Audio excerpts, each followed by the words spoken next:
Caught my partner and best friend in a year-long affair.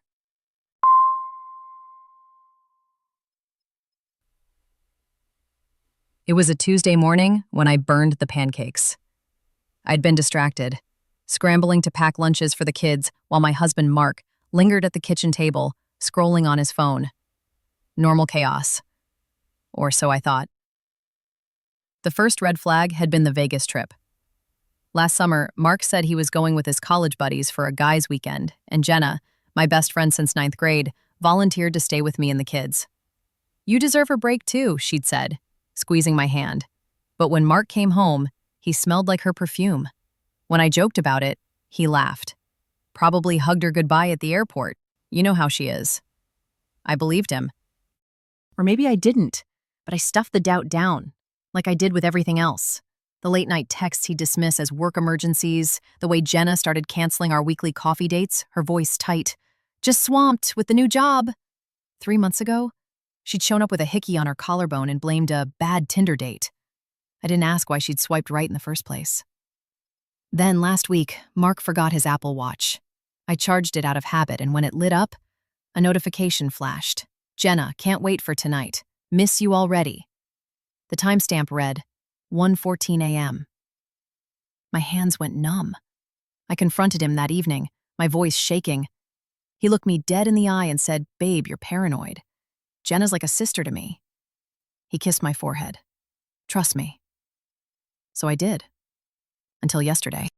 The kids were at soccer practice, and I'd gone to Jenna's apartment to surprise her with wine and a movie. A peace offering after our recent tension. Her car wasn't in the driveway, but her spare key was still under the fake rock. I let myself in, calling her name. The bedroom door was cracked. I heard laughter first, Mark's, low and warm, the way he laughs when he's tipsy. Then Jenna's voice, breathy and unfamiliar. "You're such an expletive. You know that?" I pushed the door open.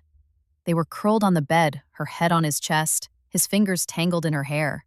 The room smelled like vanilla and sex. No one screamed. Jenna froze. Mark just stared, like I was a stranger. "Since Vegas?" I whispered. He didn't answer. Jenna started crying, rambling about being in love and never meaning to hurt you. Mark kept his eyes on the ceiling. I backed out of the room, my legs buckling in the hallway. Now I am sitting in my minivan outside our house. The kids are inside, laughing at a TikTok. Mark's called 14 times. My throat burns, but I can't cry. All I feel is rage. At them, at myself. How did I miss it? The vacations they coordinated, the inside jokes, the way he'd roll his eyes when I called her my person. I want to scream. I want to confront him in front of the kids. I want to burn every photo of the three of us at weddings, birthday parties, holidays. But I'm too tired. So I scroll through their texts. Years of them, it turns out, and wonder how many lies I've swallowed. The worst part? Jenna knew about the miscarriage. She held me when I sobbed over the sonogram photo I couldn't throw away. That same week, according to the timestamps, she texted Mark, "I wish I could make you happy like she used to." I grabbed my go bag from the trunk. I'll stay at my sister's tonight. Tomorrow, I don't know. Divorce? Therapy? Letting him explain? All I keep thinking is, who else knew? TLDR. Found my husband and best friend in bed after a year of lies.